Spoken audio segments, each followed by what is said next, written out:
Hi, welcome to Virtus. Today I'm sitting down with Brenda Thompson on Instagram. She is Adventures of Ty and Bee. She is also a very busy account executive for a global brand. She's a wife and she's a mother, and we are going to talk wellness today. Hi. Hi. Bienvenido, amiga. Gracias. Gracias por hablar conmigo hoy. Claro, por supuesto. So we are going to speak English, but Brenda's Argentinian, so I just wanted to throw down a little Spanish. So let's first of all talk about the space on Instagram and how that came about, your Instagram page.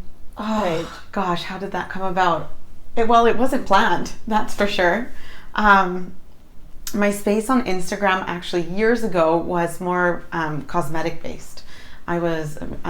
I am a makeup artist. Sorry, I forgot that off the top, of course. Yeah, of course. So I started off as a makeup artist. I used to do a lot of Indian bridal. So I had, I was not savvy with Instagram, and a couple of my co-workers actually started the account for me. Back then the name was Bollywood by Brenda. Wow. Short-lived, did not last very long. Fast forward a couple of years, I got pregnant, so I kind of let go of Instagram for a little bit. And then once Tyler, my daughter, was born, I just started posting about her. You know, family wants to see pictures all the time. You kind of get tired of sending text messages to every single person, so I would just post on Instagram. And she got spoiled, so I would put her in these cute little outfits, take some pictures, and then I would actually tag the brands that she was wearing. And from there, one day, one brand messaged me and said, you know, we'd love to have you on board to collaborate with us. And that's kind of how it bloomed from that, but it was never really intentional in a way. So that is a good point, that it wasn't intentional, because I can say this very easily about you because I know you, but you are a very genuine person and you are authentic, and that is how you come across online. So is that something you went into thinking, was it intentional for you to be?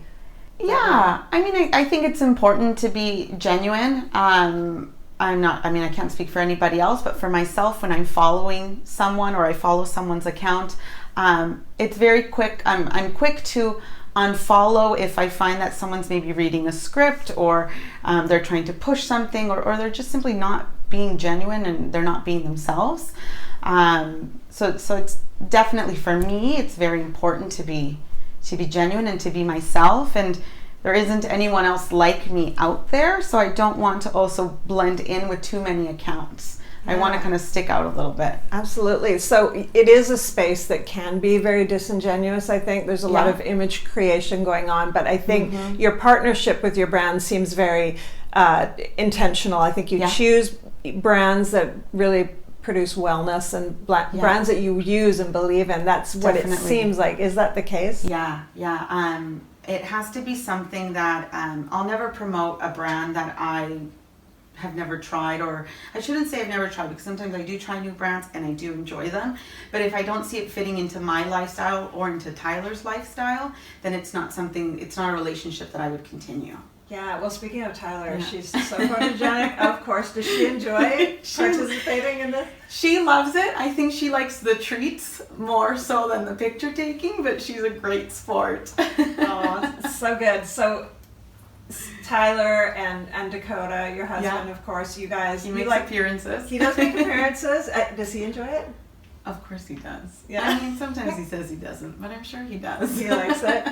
So let's talk about being an inspiration versus an influencer. Okay. I'm not a huge fan of the word influencer, but I still get uncomfortable with that. Yeah, there's a whole lot of stuff there with being influenced, but I like the notion of being inspired and someone inspiring. So is that something that's important to you?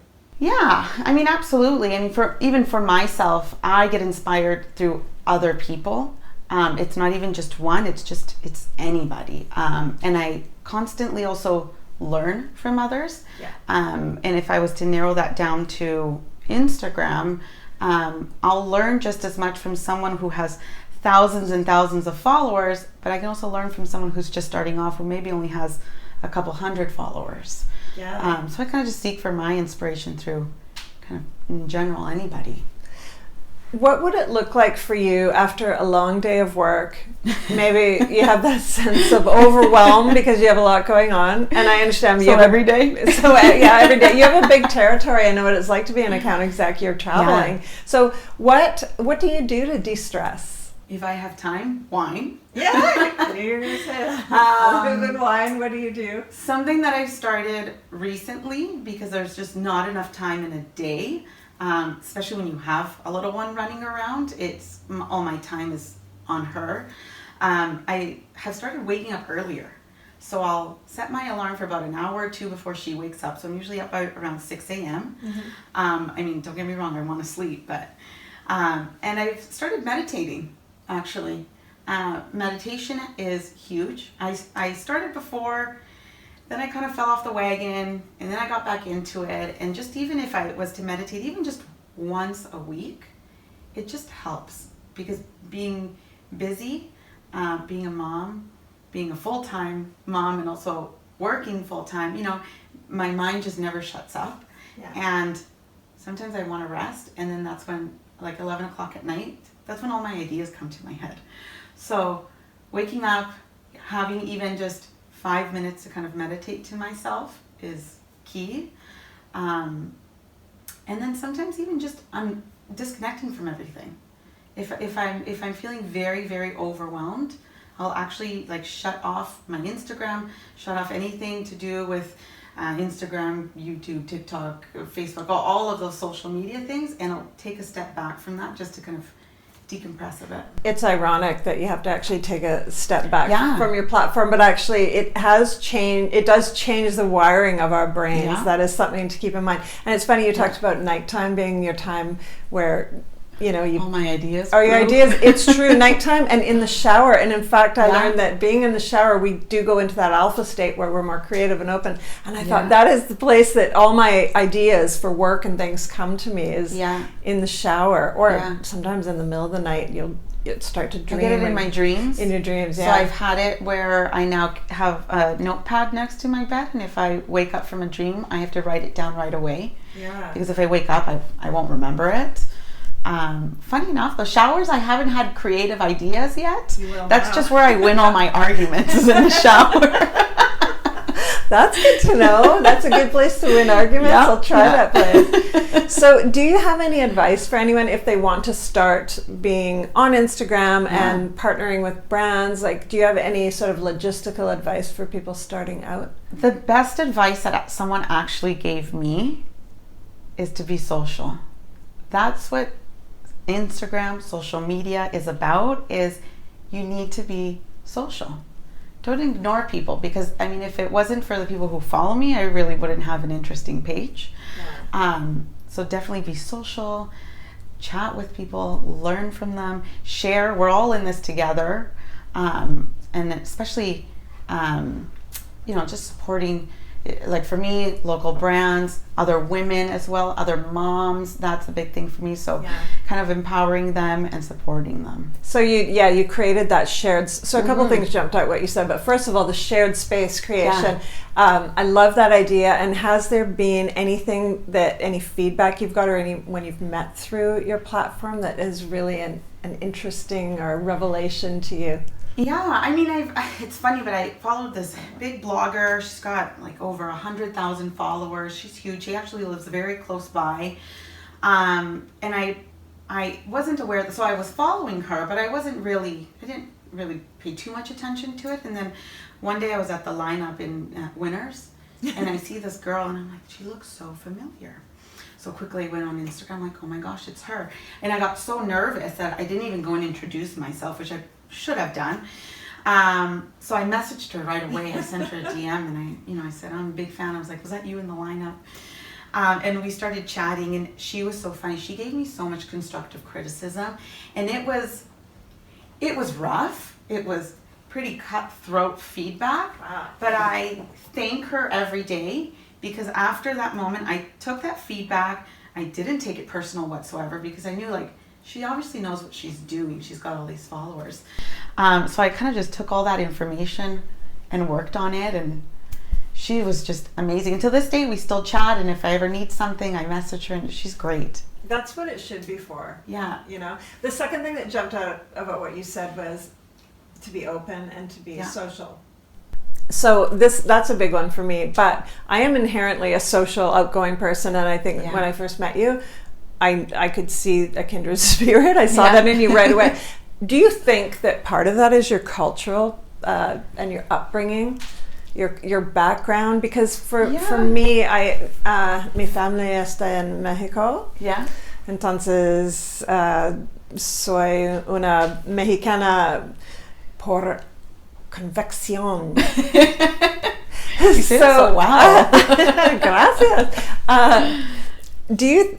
I feel like that might be part of it, is your Latin background. Yeah, probably. You know what? I'm actually a very shy person, believe it or not. But I think when I get nervous, I get more outgoing and more chatty just to cover it up. But yeah, maybe it is from the Spanish. I've never actually really kind of thought about it, but I'm very loud, so I love I just that sort of that really open, inclusive quality. Yeah.